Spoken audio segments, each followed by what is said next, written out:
Hi, I'm Lisa Martinez, and this is the story of how my mother-in-law's dream vacation turned into her worst nightmare. Sometimes the people you look down on aren't quite as powerless as you think.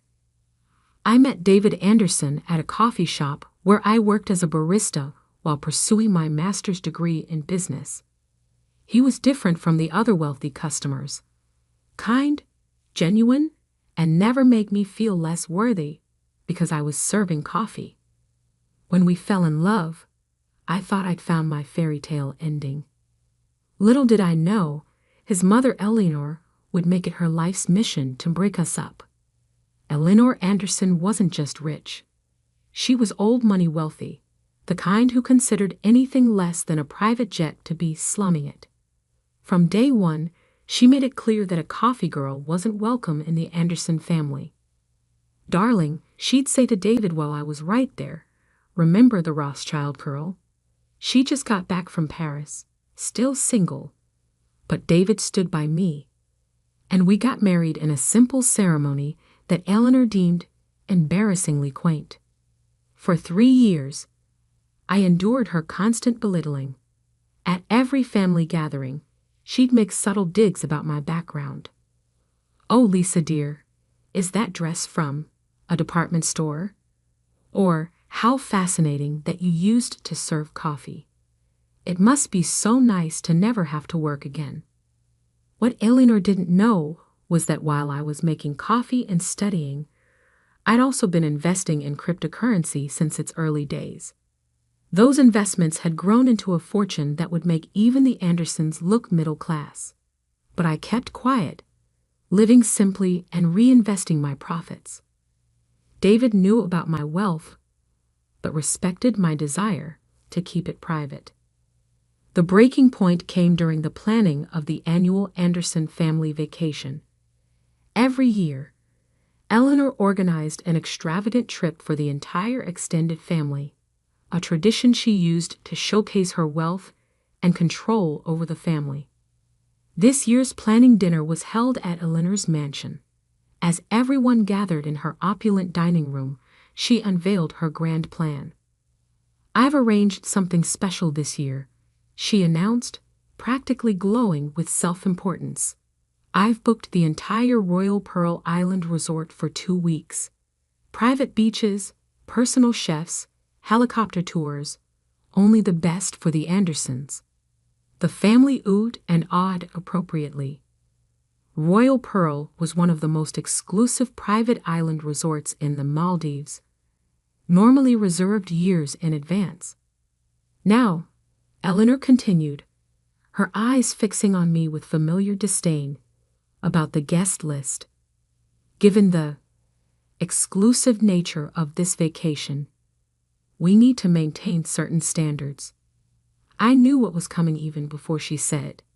"Lisa dear," she said with false sweetness, "I'm sure you understand that this sort of vacation requires a certain refinement. Perhaps it would be better if you sat this one out. These luxury resorts can be so overwhelming for someone of your background." David immediately protested. "Mother, if Lisa's not going, I'm not going either." Eleanor's face hardened. "Don't be ridiculous, David. The whole family will be there. Your cousins are flying in from Europe. You can't miss it because your wife isn't comfortable in luxury settings." David's sister Charlotte jumped in. "She's right, David. Lisa would feel so out of place. Remember how embarrassed she looked at the yacht club last summer?" I touched David's arm gently. "It's okay," I said quietly. "You should go with your family." I could see Eleanor's triumphant smile, thinking she'd won. What she didn't know was that I'd been making some arrangements of my own. You see, 6 months ago, when I heard Eleanor talking about wanting to book Royal Pearl Island, I'd made a few calls. The resort had been struggling financially due to the economic downturn, and its owner was looking for a quiet buyout. Through a series of shell companies, I'd acquired not just the Royal Pearl Resort, but the entire island. I had kept the previous management in place, knowing this day would come. The next morning, as the Andersons boarded their private jet to the Maldives, I made another call. It was time to set my plan in motion.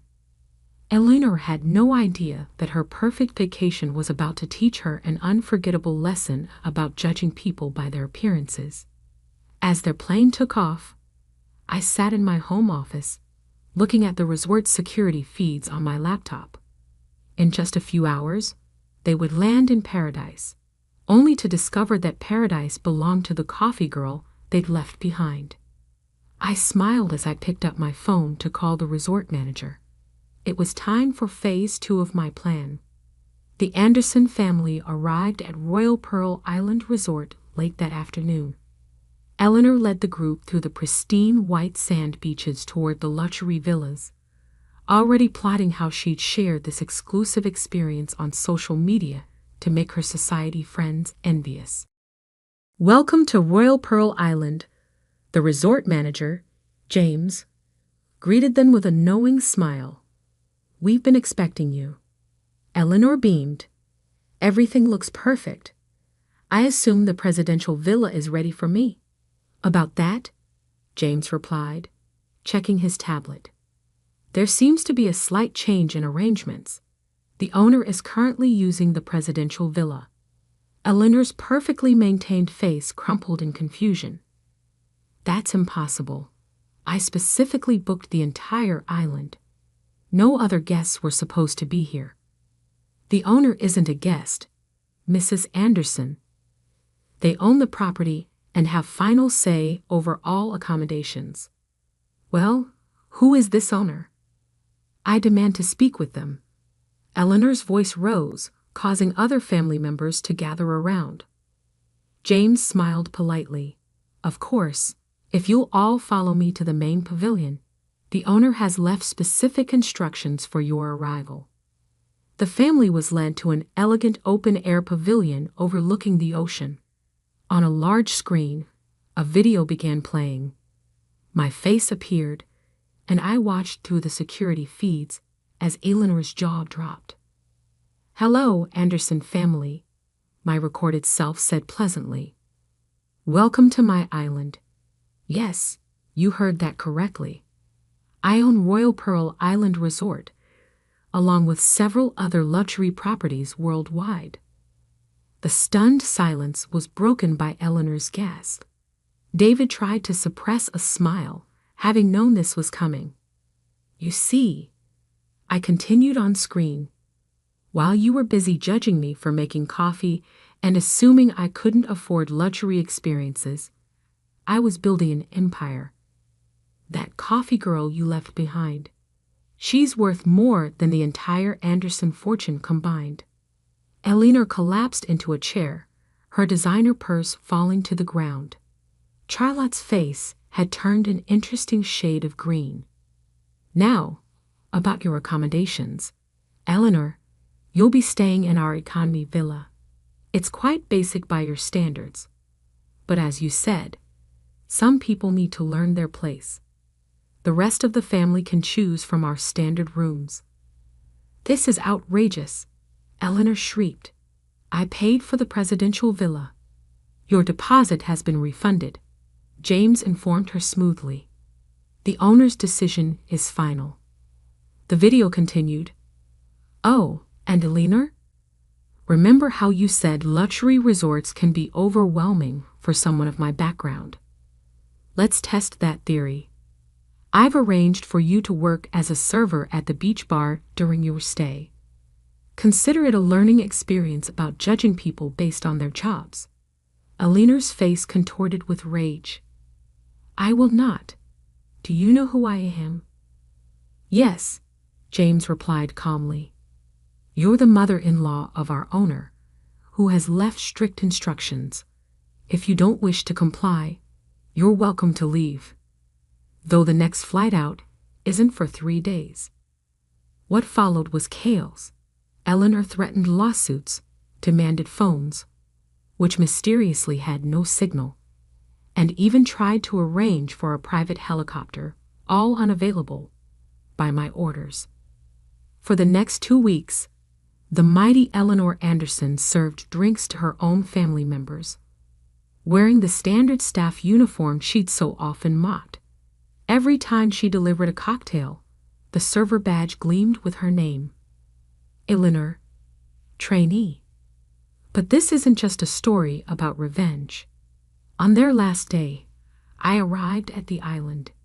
Eleanor was serving at the beach bar, her designer clothes replaced by the simple staff uniform. Her carefully maintained appearance wilted in the tropical heat. "Having fun?" I asked, sitting at the bar. She stared at me, her anger seemingly replaced by exhaustion. "Why did you do all this?" "Because you needed to learn that worth isn't determined by background or bank accounts," I replied. "Every person who served you a drink, cleaned your room, or cooked your meals is a human being deserving of respect." Tears formed in her eyes. I never thought about it that way." "I know," I said softly. That was the problem. From that day forward, Eleanor Anderson was a changed woman.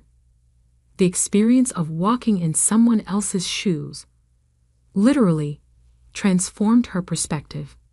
She started a foundation providing educational scholarships to service industry workers, and yes, she finally learned to treat people with respect regardless of their job or background.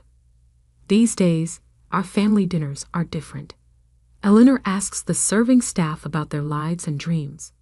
She remembers their names and stories. Last Christmas, she even insisted on serving dinner herself, saying it helps her stay grounded. The Royal Pearl Resort?